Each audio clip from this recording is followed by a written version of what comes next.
Salve, salve, galerinha! Voltamos aqui para mais uma aula sobre iluminismo. Vem comigo! Nesse segundo momento, gente,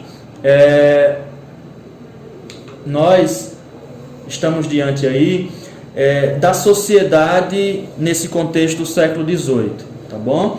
É a sociedade que era conduzida pelo princípio da nobreza, né? Era isso que conduzia a nobreza nesse contexto. Então, basicamente, nós podemos dizer que essa nobreza, ou essa sociedade, melhor dizendo, seria dividida entre nobres e não nobres. Os nobres, então, seriam aquele grupo cercado por privilégios, e os não nobres cercados por tributo. Vale salientar que um dos privilégios que essa nobreza possuía, inclusive junto com o clero, era o de não pagar impostos. Então, o iluminismo, nesse contexto, critica diretamente essa sociedade, né, estamental, como nós chamamos, do século XVIII. Ele questiona justamente essa situação da desigualdade que era ocasionada pelo nascimento. Então, se a sua condição de nascimento fosse de um camponês, assim seria provavelmente até a sua morte, né? A mobilidade social muito pequena nesse período. Existia, logicamente, né, um camponês de repente poder se tornar um membro da igreja e sairia do terceiro estado e viraria primeiro estado. No entanto, ainda assim, nós temos uma desigualdade bem acentuada. O iluminismo, então, vai propor que quando um indivíduo tivesse algum privilégio, esse privilégio fosse orientado por merecimento.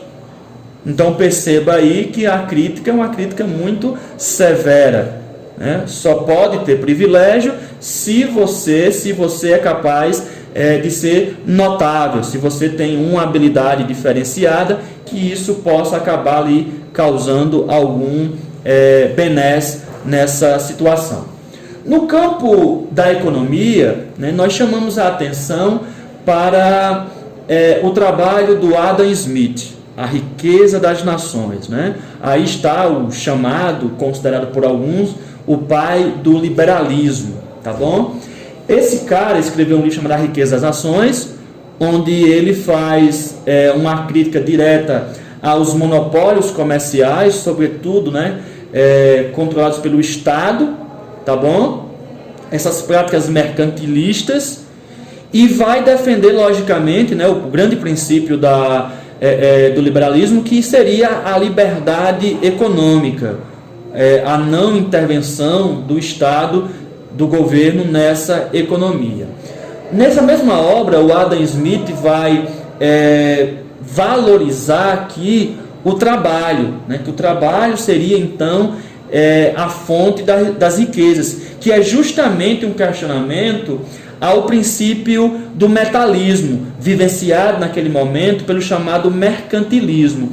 O mercantilismo defendia que a riqueza de uma nação estava pautada, baseada na quantidade de ouro e de prata que esse país, essa nação pudesse acumular. E já o Adam Smith vai criticar essa situação, dizendo que o trabalho é que era o responsável pela riqueza. Uma outra vertente econômica desse período que merece destaque é a escola francesa, né? Diferente do Adam Smith, que defendia a liberdade econômica de mercado, né? Algo mais ligado ao comércio, nós vemos os franceses defenderem que a fonte de riqueza, na verdade, é a terra, né? Os bens de raiz, como se dizia, como eles costumavam dizer. Essa turma aí são chamados de fisiocratas, né? E é uma espécie de diferencial aí em relação ao liberalismo econômico. Eles, os fisiocratas, costumavam dividir então a sociedade em dois grandes grupos. O primeiro seria a classe produtiva, que estava atrelada ao uso da terra, e aqueles que faziam qualquer outra função, né, diferente do trabalho ligado à terra, seria a chamada classe estéril. Então, esse grupo aí, francês, dá uma ênfase muito especial ao uso da terra como fonte de riqueza, tá certo? Nesse último momento aqui, minha gente, eu chamo a sua atenção aqui para o iluminismo. E aí vem-nos um questionamento. Com tantas situações postas pelos iluministas, o iluminismo então seria um movimento de revolução ou de reforma, né? Alguns filósofos vão ser contrários a um governo popular, por exemplo. Então a ideia que se tem é que é um pensamento reformista. E diante dessa situação reformista e não de revolução, né, aparece a ideia de despotismo esclarecido. Observem aqui que parece que nós temos duas palavras antagônicas, não é isso?